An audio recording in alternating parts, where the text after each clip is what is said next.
the situation with oil and gas, which is quite crucial, is that in 50 years' time, there will be a big crisis on this planet because we have 10 billion people and we have a shortage of water, we have a shortage of fuel, we have a shortage of food, we have a shortage of almost everything we need. So if things don't change pretty fast, we are going down, to put it that way.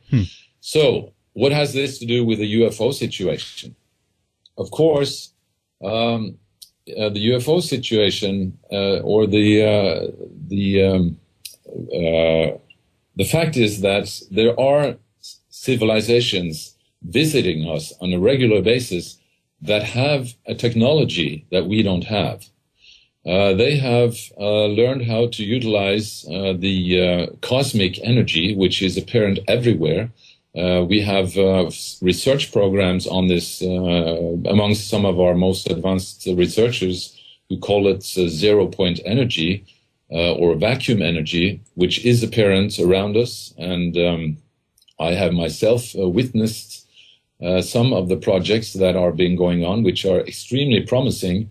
But of course, these technologies are in a situation where they are not given funding, proper funding from governments, because it is not time yet to kind of close down the oil cartels. As long as we have big oil cartels and that are making enormous amounts of money on the oil situation, there will not this technology will not develop within our scientific communities because they will not have the funding. So if we are going to change this path that we're on fast, because we have to change it within 10 or 20 years at least, it will obviously not be done by us. It has to be done by something that comes from the outside, that kind of kicks us into a whole new situation. And the only thing that can do that is our visitors who are all around us and who are only waiting to be invited. So that's why I urge to get the message out that there is a resolution to our environmental problems, there is a resolution to our energy problems, to our problems with water, to our problems with food, if we only open up to this reality. And that can change the world overnight. We just have to say, okay, we're ready for you. Come here and teach us how to utilize these new energy systems. So that's the case. And I think there is no government on earth who are going to take the initiative to get this on the agenda because of political issues. It has to come as a grassroots movement, like we see in the Arab world, where the people themselves take control over their own future and demand their leaders to change their ways. We have to demand our leaders to change the ways and to open up for these new type of inputs from far more advanced civilizations, so we can have access to this technology and this energy source, and that will change our ability to survive as a species on this planet. So that's why I think it's so extremely important. Now, do you think then that the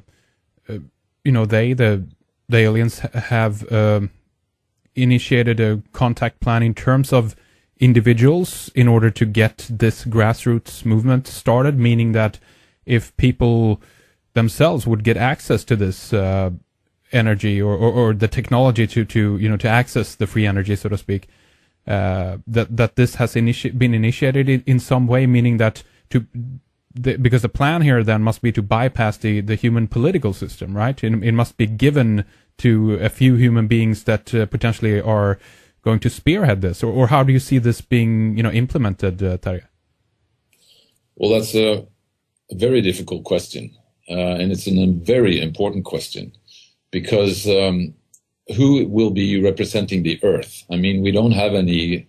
I mean, we have the UN, but who will represent Earth in such a case? And of course, as you know, every nation has a big ego on this planet, just like every leader has a big ego.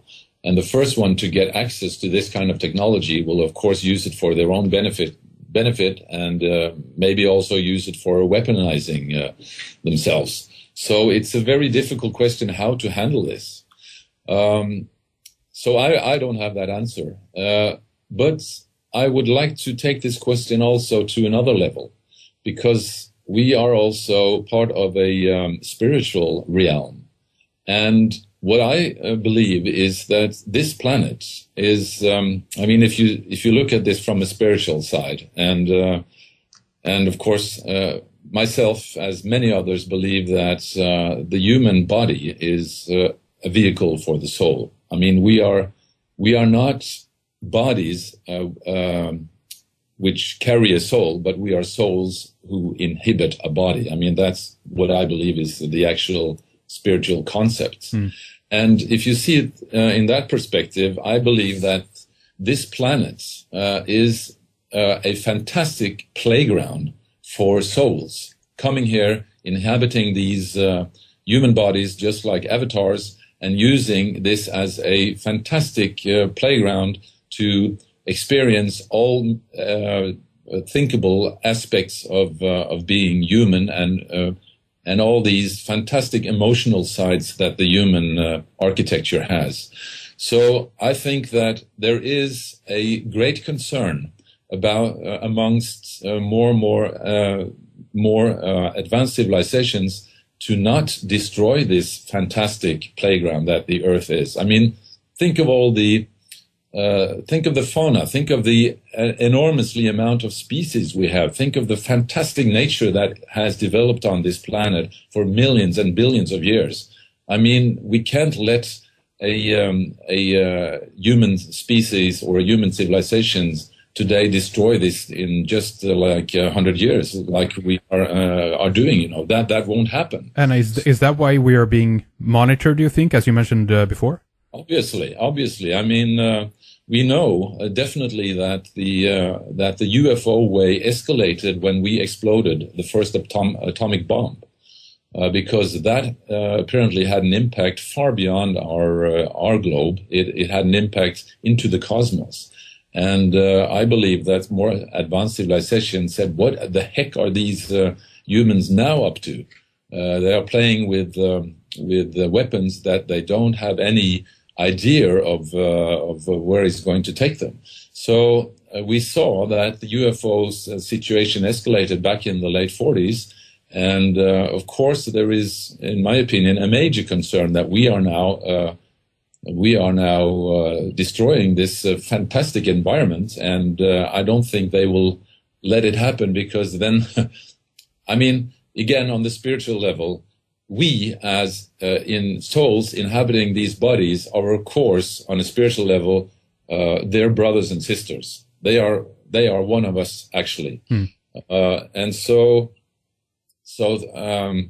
I think we have made an agreement on a spiritual level that we are not going to destroy this planet. We are going to do something now that the situation has come as far as it has. And that is what we're talking about, this kind of dimensional shift, this lift of consciousness, this new area, this renaissance in human thinking that is now growing as a grassroots movement. And the UFO situation is kind of giving this a great push, you know, because we have to start with something physical to make people change their mind. Just like the crop circles in Britain, they have actually created an awareness of something paranormal that is appearing within our midst. And it has triggered the interest, or actually attracted interest, for people all around the globe to come to see what on earth is going on here. And that is a part of a kind of information campaign from our brothers and sisters outside to tell us that we are not alone. And the UFOs and the UFO observations are also a part of that. And I think that's what's going on. There is a movement trying to make more and more people on this planet aware that there is a larger reality, and that we ourselves have to take this development in control and change this whole situation. And our political leaders are not going to do it because they have too many concerns that will don't let them do that. But we have to do it as a ground movement. See, well, I think you raise some really interesting points here, because, I mean, the obvious question is, if they're out there, or at this point here, then why has there been no official contact yet? See, I believe that in one way, if we're talking about an ET or several ET races that are, smart enough in one way, they would understand that our political system, with its massive, at this point, nuclear, oil, and military lobby, is kind of unapproachable about this subject, because the political system and the power structure and the leaders there are in a position where if they would accept this or let this in, there would be a switch of this power. That's an obvious outcome. So to me, on the surface, just briefly looking at this, it's almost like there is a little battle, if you will. No, I'm not saying war or anything like that going on, but in terms of the intention of where we're going to head next, it seems the ET must be aware of this, that they can't just approach our leaders and expect that this technology then would end up in the right hands, if I put it in that way. Do you think that's correct, Terje, or do you have another theory or approach about this? I mean, I absolutely agree in that, the problem, the real big problem, is what we call the human ego. The human ego is so strong and is so protective of its own interests that when people are empowered, the ego boosts to dimensions which makes it very, very unpolite. It's so. I mean, people in power, they want to stay in power, and of course. That's why this situation is held under control by people in power, because they don't want to change that. I mean, if we should let the ETs into our societies with their technology, it would the first thing that would happen is that the people in power would not be in power anymore, of course, right. and the human ego does not allow that. So that's the difficulty. And so to change this situation, if it shall not be done violently, which is the way that we usually handle situations on this planet, by violence, it has to be done by changing the ways of the human ego. And to change the ways of the human ego, we really need a kind of an uplifting of our consciousness. We have to be aware that we are souls inhabiting a body and not bodies having a soul, and of course that is very difficult to kind of predict that, or not to predict, but to change this situation. So what I believe is that we will be shown signs like mass sightings of UFOs over major cities, or mass amounts of crop circles, or mass amounts of things that we cannot explain, that will make the masses on this planet start to think and start to realize that we are part of a much, much larger reality. And also that the religions on this planet are actually, screwed up. I hate to say this, and I know it's very dangerous to say this, but I believe that every organized religion is, in its origin, created by people in power who needed a political instrument or Absolutely. a political tool to control the masses. Of course. And the best tool, the best tool you can have is then to create a God who is high above people, and who is both the legislator and the judge. I mean, you can't think of anything more effective than both being the legislator, the one who gives the rules, and then also the same guy who is a judge, and that this God is he has his representatives on the earth who kind of are his spokesmen, and these spokesmen are actually the people who have the power to control the people, you know.